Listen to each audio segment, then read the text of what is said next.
Hello everyone, welcome to GK reference. তো বন্ধুরা, ডাব্লিউবিপিএসসির miscellaneous এক্সামের যে প্রিলিমস এক্সাম হয়েছিল 2000 থেকে 2019 সালের মধ্যে, তার সাবজেক্ট ওয়াইজ প্রিভিয়াস ইয়ার কোশ্চেন্সের সলভ করাচ্ছিলাম।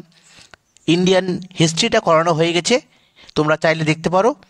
আর আজ থেকে শুরু করছি ইন্ডিয়ান জিওগ্রাফির সমস্ত PYQ কোশ্চেন্স আজকে করাবো। তো আজকে মূলত 2000 থেকে 2005 সালের মধ্যে আসা কোশ্চেন্সগুলো করাবো। তোমরা অবশ্যই এই ক্লাসগুলো কিন্তু রেগুলার দেখবে, আর রেগুলার এই ভিডিওগুলো আসবে, প্রত্যেকটা সাবজেক্ট ওয়াইজ করাবো, ঠিক আছে? তো বেশি কথা বলছি না, একদম ক্লাসে চলে আসি। তো প্রথমে দেখব 2000 সালে আসা পিএসসি মিসলেনিয়াসের কিছু জিওগ্রাফি কোশ্চেন। দেখো, প্রথম কোশ্চেন কি রয়েছে, ভারতের ড্যাশ অঞ্চলে বৈশিষ্ট্যপূর্ণ বিচ্ছিন্নকার গ্রামীণ জনবসতি দেখতে পাওয়া যায়। তো এটা হবে তেলেঙ্গানা মালভূমি। এই তেলেঙ্গানা মালভূমি অঞ্চলের মধ্যে বৈশিষ্ট্যপূর্ণ বিচ্ছিন্নকার গ্রামীণ জনবসতি কিন্তু লক্ষ্য করা যায়। তারপর দেখো, কার্টোসেট ওয়ান কি? তো কার্টোসেট ওয়ান হচ্ছে মানচিত্র তৈরি করার একটি উপগ্রহ। তারপর দেখো, মানচিত্রের অনুপঙ্খতা বেশি হবে স্কেল যদি ড্যাশ হয়। তো স্কেল যদি বড় হয় তবে সেই স্কেল দ্বারা মানচিত্রের অনুপঙ্খতা কিন্তু বেশি হবে। নেক্সট দেখো, জনসমষ্টির বয়স, লিঙ্গ, প্রকারভেদ কিসের মাধ্যমে সবচেয়ে ভালো দেখায়? সেটা হচ্ছে পায়চিত্রের মাধ্যমে। তারপর দেখো, নিচের কোনটি মেটামরফিক শিলা? তো মেটামরফিক শিলা হচ্ছে মার্বেল। অপশন ছিল গ্রানাইট, ব্যাসেল্ট, স্যান্ডস্টোন এবং মার্বেল। তো মার্বেল হচ্ছে মেটামরফিক শিলা। নেক্সট দেখো, সরীসৃপের যুগ বলা হয় কোন যুগকে? তো মেসোজোয়িক যুগকে বলা হয় সরীসৃপের যুগ। পরবর্তী প্রশ্ন, প্রস্তাবিত বন্যাঞ্চল রাজ্য যে রাজ্যগুলি থেকে গঠিত হয় সেটা কি? তো অপশানে ছিল উড়িষ্যা, বিহার, অন্ধ্রপ্রদেশ, মধ্যপ্রদেশ, পশ্চিমবঙ্গ দিয়ে অপশান ছিল কেবল 1, কেবল 2, কেবল 1, 2 এরকম করে। তো এটা অপশান হবে কেবল 2, অর্থাৎ বিহার, ঠিক আছে? সেক্সট্যান্ট যন্ত্র ব্যবহার করা হয় কিসের জন্য? তো দূরের জিনিসের উচ্চতা মাপার জন্য সেক্সট্যান্ট যন্ত্র ব্যবহার করা হয়। এই কোশ্চেনটা এসেছিল। তারপর দেখো, বিষুবরেখা থেকে মেরু পর্যন্ত বায়ুর চাপের যে পার্শ্বচিত্র, এটা সঠিকভাবে দেখায় যে তার মানগুলো কীরকম হয়। সেটা হচ্ছে প্রথমে হ্রাস হবে, তারপর বৃদ্ধি হবে, তারপরে আবার হ্রাস হবে। অর্থাৎ যখন বায়ুচাপের যে পার্শ্বচিত্র সেটা বিষুব থেকে মেরুর দিকে যাবে, তখন প্রথমে হ্রাস হবে, তারপরে বৃদ্ধি হবে, তারপরে আবার কিন্তু হ্রাস হবে। নেক্সট দেখো, গ্রামীণ ও নগর জনবসতির মধ্যে মূল পার্থক্য কী? তো পার্থক্য হচ্ছে জনসংখ্যার পরিমাণটা কম বেশি, ঠিক আছে? তারপর দেখো, ভারতবর্ষে জনসংখ্যা বৃদ্ধির হার ঋণাত্মক ছিল কোন দশকে? তো 1911 থেকে 1921 এই যে দশকে ভারতবর্ষে জনসংখ্যার বৃদ্ধির হারটা ঋণাত্মক ছিল। তারপর দেখো, ড্যাশ সমাক্ষ রেখার মাঝে আন্তর্জাতিক তারিখ রেখাটি 180 ডিগ্রি দ্রাঘিমা রেখা থেকে প্রায় 10 ডিগ্রি বেশি কিন্তু বিচ্যুত হতো।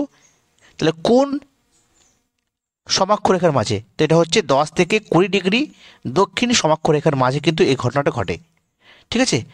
তো 2000 সালের এই যে কোশ্চেনগুলো না একটু আনকমন টাইপের ছিল, তোমরা হয়তো বুঝতে পারছো কোশ্চেনগুলো কীরকম ছিল, একটু অন্য ধরনের। বিশেষ করে ইন্ডিয়ান জিওগ্রাফি থেকে একটু সরে গিয়ে যে বাকি যে জিওগ্রাফির পার্টগুলো রয়েছে সেখান থেকে কোশ্চেনগুলো এসেছিল বেশি, ঠিক আছে? যাই হোক, এবার দেখব 2000 সালে আসা কোশ্চেনগুলো কী ছিল। তো প্রথম কোশ্চেন হচ্ছে, গঙ্গার উত্তরে পশ্চিমবঙ্গের অংশকে কী বলা হয়? তো রাঢ় বলা হয়। গঙ্গার উত্তরে পশ্চিমবঙ্গের যে অংশ রয়েছে তাকে বলা হচ্ছে রাঢ়। অপশানে ছিল ভাবর, বারেন্দ্র, টার, রাঢ়, ঠিক আছে? তো রাঢ় হচ্ছে সঠিক উত্তর। নেক্সট দেখো, আরাবল্লী পর্বতের সর্বোচ্চ শৃঙ্গের নাম কি? তো গুরু শিখর। গ্রেটার হিমালয়ের অপর নাম কি? তো শিবালিক। এই কোশ্চেনগুলো এসেছিল। অমরকণ্টক কোন নদীর উৎস? তো নর্মদা নদীর উৎস হচ্ছে অমরকণ্টক। ভারতের কোন রাজ্যে সাক্ষরতার হার সবচেয়ে বেশি? তো এটা বর্তমানে কেরল হবে, ঠিক আছে? কিন্তু অপশানে কিন্তু কেরল ছিল না, সে মানে যেহেতু অনেক পুরনো কোশ্চেন সেই হিসাবে আলাদা ছিল, তো এখন বর্তমানে কেরল, তার জন্য কেরলটা আমরা নিয়েছি। তারপর দেখো সুতলেজ নদীর বাংলার নাম কি? তো শতুদ্র নদীকে কিন্তু সুতলেজ বলা হয়। নেপানগরের উৎপাদন হয় কী জন্য? তো নিউজ প্রিন্ট, কোশ্চেনটা ইম্পর্টেন্ট। নেপানগরে কী উৎপাদন হয়? News print. দুন শব্দের অর্থ কী? অনুদৈর্ঘ্য উপত্যকা।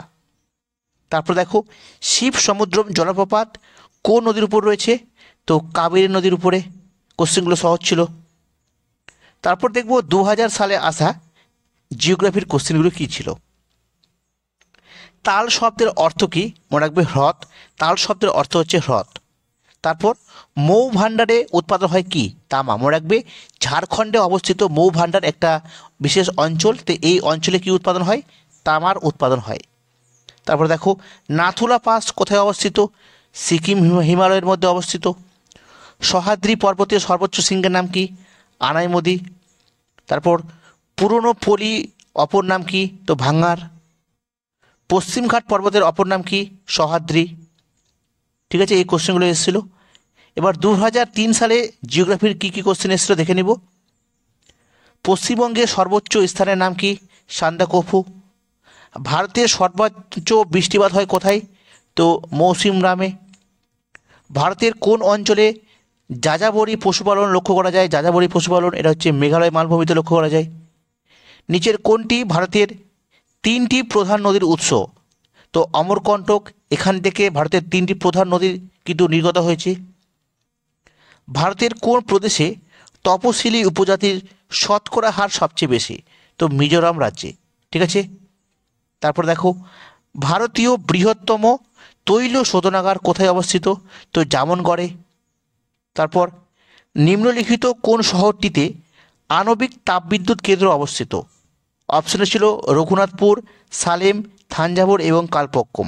সঠিক অ্যান্সার হবে কালপক্কম। ঠিক আছে।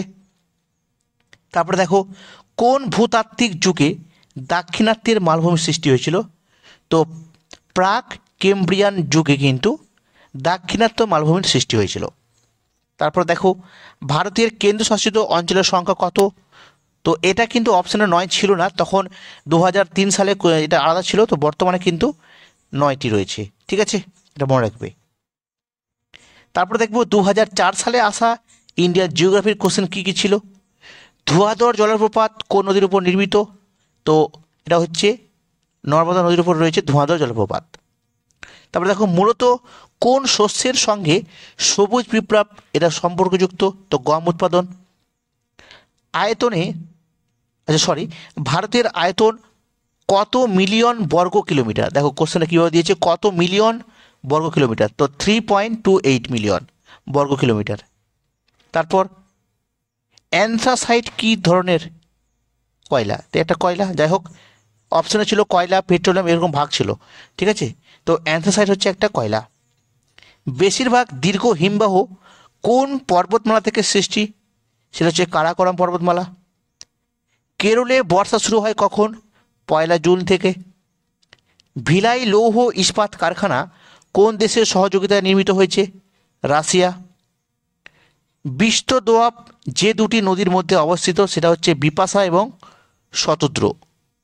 বেতোয়া কোন নদীর উপনদী? তো যমুনার উপনদী। পরবর্তী কোশ্চেন দেখব পিএসসি মিসলেনিয়াস 2005 সালে আসা ইন্ডিয়ান জিওগ্রাফির কোশ্চেন। প্রথম কোশ্চেন হচ্ছে রাউরকেল্লা ইস্পাত কারখানাটি কোন নদীর কূলে নির্মিত? তো এটা হচ্ছে ব্রাহ্মণী নদী। রাউরকেল্লা ইস্পাত কারখানা ব্রাহ্মণী নদীর তীরে অবস্থিত। তারপর দেখো ভারতের সর্বাধিক পরমাণু শক্তি উৎপাদন কেন্দ্রের নাম কি? তো এটা হচ্ছে তারাপুর। সামুদ্রিক মৎস্য উৎপাদনের অধিকাংশ উত্তোলিত হয় কোথা থেকে? কেরালা এবং মহারাষ্ট্র উপকূল থেকে। এই কোশ্চেনটা বেশ ভালো কোশ্চেন। তারপর দেখো ভারতের সর্বাধিক ম্যাঙ্গানিজ উৎপাদক রাজ্য কোনটি? তো মধ্যপ্রদেশ। মধ্যপ্রদেশে সবচেয়ে বেশি ম্যাঙ্গানিজ উৎপাদন হয়। নেক্সট দেখব ভারত এবং পাকিস্তানের মধ্যে যে সীমানা রয়েছে তা চিহ্নিত কে করেন? তো স্যার সিরিল র্যাডক্লিফ। ঠিক আছে, তোমরা র্যাডক্লিফ লাইন বলেও চিনবে। তারপর ভারতের উপদ্বীপীয় অঞ্চলে মুখ্য যে সেচ ব্যবস্থা এটা কিসের মাধ্যমে হয়ে থাকে? তো পুকুর এবং বদ্ধ জলাশয়ের মাধ্যমে। তারপর দেখো ভারতের থোরিয়াম উৎপাদক রাজ্যগুলি বা স্থানগুলি কি কি? কেরালা, তামিলনাড়ু, রাঁচি এবং পুরুলিয়া এসব অঞ্চলে। নেক্সট দেখো চিনি শিল্পের অবস্থান ভারতের উত্তর থেকে দক্ষিণ দিকে স্থানান্তরিত হওয়ার কারণটা কি বর্তমানে? তো অধিক ফলনশীল এবং অধিক চিনিযুক্ত আখ, ঠিক আছে, এটা আখ হবে, আখ উৎপাদনের জন্য কিন্তু এটা করা হচ্ছে। তারপর ইরাবতী এবং বিপাশা নদীর উৎস কোথায়? তো রোটাং গিরিপথ, রোটাং গিরিপথ থেকে ইরাবতী এবং বিপাশা নদীর উৎস। ঠিক আছে, তো মোটামুটি ইন্ডিয়ান জিওগ্রাফির 2000 থেকে 2005 সালের আসা সমস্ত পিএসসি মিসলিনিয়াস প্রিলিমস এক্সামের কোশ্চেন তোমাদের করিয়ে দিলাম। পরের দিন 2006 থেকে বাকিটা করিয়ে দিব। তো অবশ্যই তোমরা এই ক্লাসগুলি রেগুলার দেখবে। যদি ভালো লাগে তো অবশ্যই লাইক করবে, শেয়ার করবে, আর যদি নতুন হও তো অবশ্যই সাবস্ক্রাইব করবে আমাদের এই চ্যানেলটি। তোমরা অবশ্যই সকলে সাপোর্ট করো। তোমাদের সকলের পাশে থাকার জন্য অনুরোধ জানাচ্ছি। সকলে ভালো থেকো। Thank you.